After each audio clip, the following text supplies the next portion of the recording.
Remember we had the listen, listen, listen, my goodness, right? Next question. Yes, Jaza. Yeah. Hello. Chris.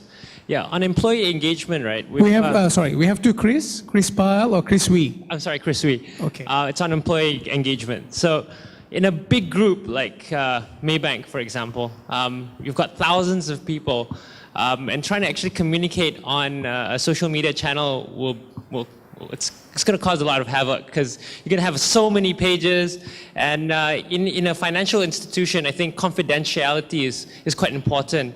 You know, making sure that your business secrets are kept, customers' information are kept. How do you balance that between social engagement between your staff, as well as trying to manage the privacy of information that needs to be kept within the bank? Or any group for that matter. Any group. Good question. Yeah, so for even us, like if you're launching a new product, like how do we keep that from the public first, right? For the moment until we actually launch it. So I think privacy settings is for one is super important, and also to openly inform your employees first that hey, openly inform the employees or the team rather the purpose of the group. Right, that's why we have different groups for different purposes, because we don't want to be talking about a new product innovation on the company-wide whatever group, right? So basically the day-to-day stuff we form a group, the product innovation we form a certain group. I think we use it more like a channel, like a tool. But then the boundaries and so-called the culture has to be set within people, I think.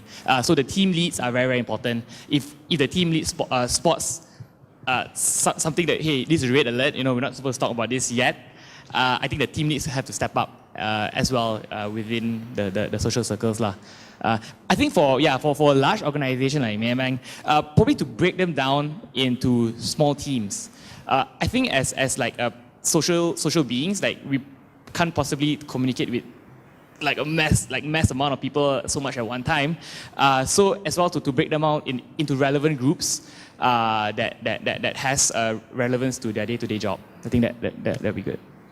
Yeah. Next one.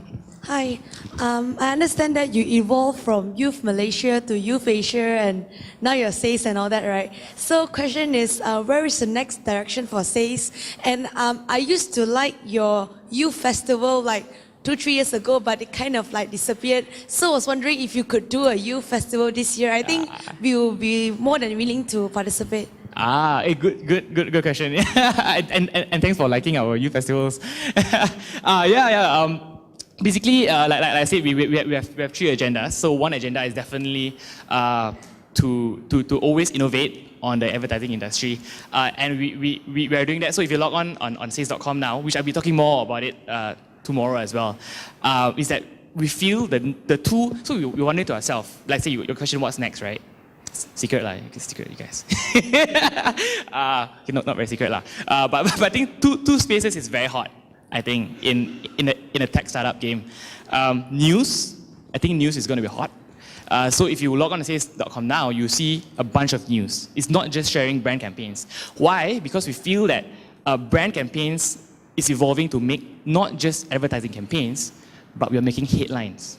So how do you transform your brand campaigns into social headlines? And that's what we're going to do. So news is hot. That's one space. The other space that we're looking at is, of course, mobile.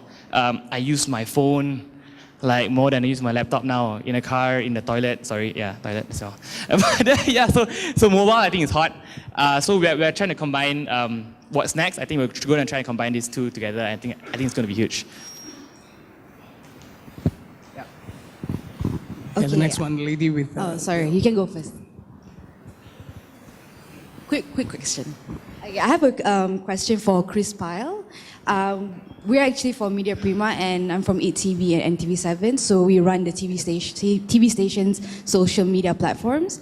And I just want to ask, when you're talking about scheduling, is there any concrete research on when is the right time to actually post something? And according to, because we have different mass audience, like for us, ATV, we have like young urban viewers and they have more young adults. So there's not really a concrete research saying that you should post something at 10 p.m. or you should post something at 9 a.m. So what are your thoughts on that? Yeah, that's a really good question, actually. One of the things we're really focusing on at the moment is understanding the context with which people engage or consume content. So a good example of that is we work on a coffee brand in Australia called Moccona. It's like Nescafe. It's an instant coffee brand. Now we know the target audience are women 30 to 50 years old. Generally, they have kids at school, and between 2 and 3 o'clock in the afternoon, they generally sit down, have a cup of coffee and a bit of peace and quiet before the kids come home. And while they're doing that, they're usually checking Facebook, catching up with friends, because the rest of the day they're running around sort of, doing chores, doing the banking, doing the shopping. So through the analytics that we've gained from managing that page, we know that if we post between 2 and 3 o'clock in the afternoon, we're going to get the highest engagement rate. So I think it's really putting metrics in place to be able to measure that. And like I said before, you can't always get it right first go. I guess you can get as much research as possible, but the faster you can get stuff out and market and test it and then learn from that that's the key to success.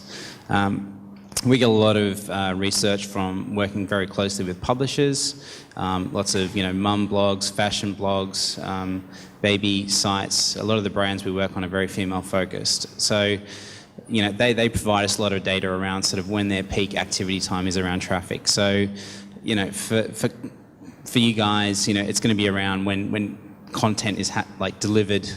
If there's a TV show on or something like that, can you socialize that experience? Like, can you deliver that content during the show and generate conversation and engagement? I think it's probably unfortunately late at night. But again, there are sort of platforms and ways you can manage that. So I hope that answers your question.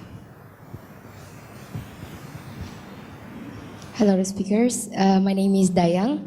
I have two questions, actually. First is that we are talking about content, objective, and such of thing. I'm really pretty amazed with what you are doing right now, especially for the JoJo Productions with all the ideas.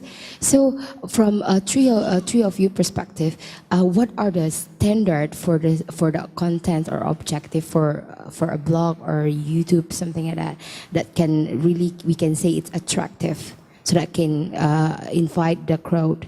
So secondly, from each of you, who are the people who generates the ideas for your productions? Yeah, thank you. Can I just summarize the last part of what you are asking to make sure I get your question right? Were you asking about what you think are the ideas that will attract? The standard of how can you say this content is good, this content is attractive, this content is eligible enough to post on YouTube, so that can be... Okay, that's a really good question. Basically, to give you an example, we didn't actually know much about Yuna before we started working with her, but the numbers that you see on social media do not lie.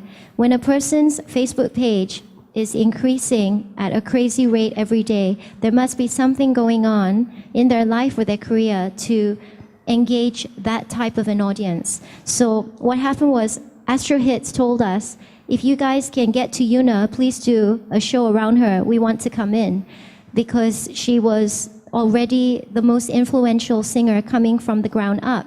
And the interesting thing is when we saw Canon, they didn't even know who Yuna was at the time. They said, who's Yuna? And when we showed them the numbers, they were shocked. And they said, wow, we want to come on board this project. I think that just to see a following that a particular personality has, that's one thing you should be looking at. In terms of, what do you want to jump onto the bandwagon of? If it's not just a following, is the content relevant to your target audience? Because, what we've realized is a lot of top or senior management get caught up with big picture goals for their company.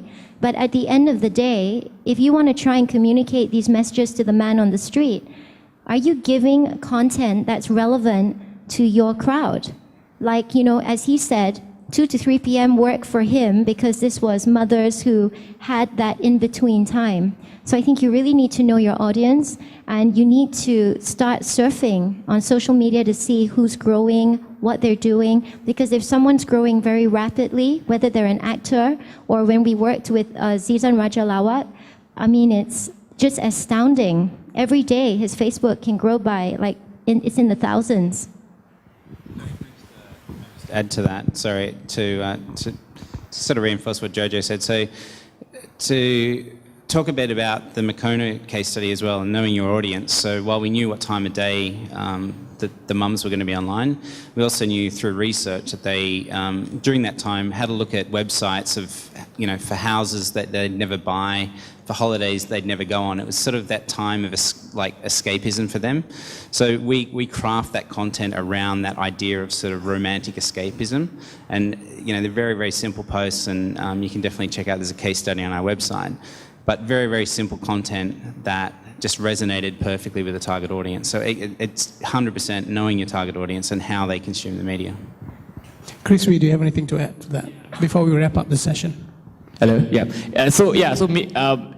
What we do for clients as well is that how to the question is how to find the right content, right? We have this method. It's a bit stalkerish lah, so if you guys don't mind me sharing. So because we have database of people, right? So what we do, we actually form this process, which I can walk you through one day if you want me to. It's called the WIND process, W-I-N-D. So W stands for watch and learn.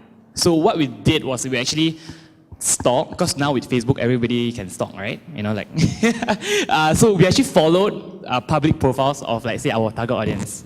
And how do you find content that's most relevant is to see what content they actually share. So we followed these people, and we got a content feed of what they actually share in the past 24 hours. And from there we can see, hey, these guys, they share a lot of videos, right? So if videos, what kind of videos did they share? Did they share parody videos? Did they share a series or a review video? And then from all these insights, we can actually spin it off to a particular campaign idea. I think that's a good way to keep it focused. Thank you very much, Chris. Chris Pyle, and Jojo will be around for the whole day today. Please take the opportunity to actually get in touch with them, get their Twitter ID, get their Facebook, get in touch with them, or LinkedIn, whatever, so that you can actually just exchange more information and things that you wanted to know as far as strategy is concerned. Just to wrap up, I think I can just easily say there are many ways that you can actually skin a cat with regards to the strategy that a company should use. It totally depends on what you want to do. If you really know your brand, and you really know your product, I think that's the best way for you to work on. Yeah. With that, I thank you for all the attentions, and I'm glad that nobody was actually sleeping. Thank you. Thank you. Thank you very much to our moderator, the CCO of Firefly Malaysia himself, Encik Azman Ahmad. I would like to invite Encik Bilal Shah, who is the Deputy President of the Social Media Chambers Malaysia, to give out tokens of appreciation to our panel.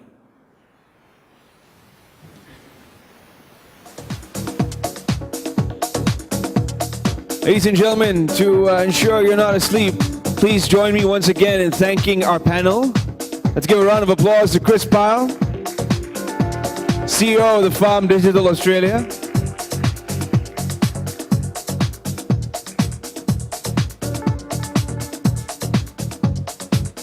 The Executive Director, K9.TV, and Celebrity and Personality, Jojo's Choice.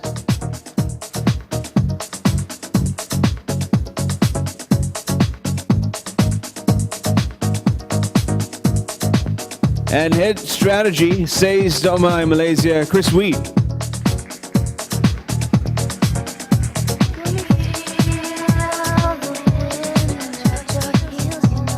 Not forgetting our moderator, Encik Azman Ahmad, CCO, Firefly Malaysia.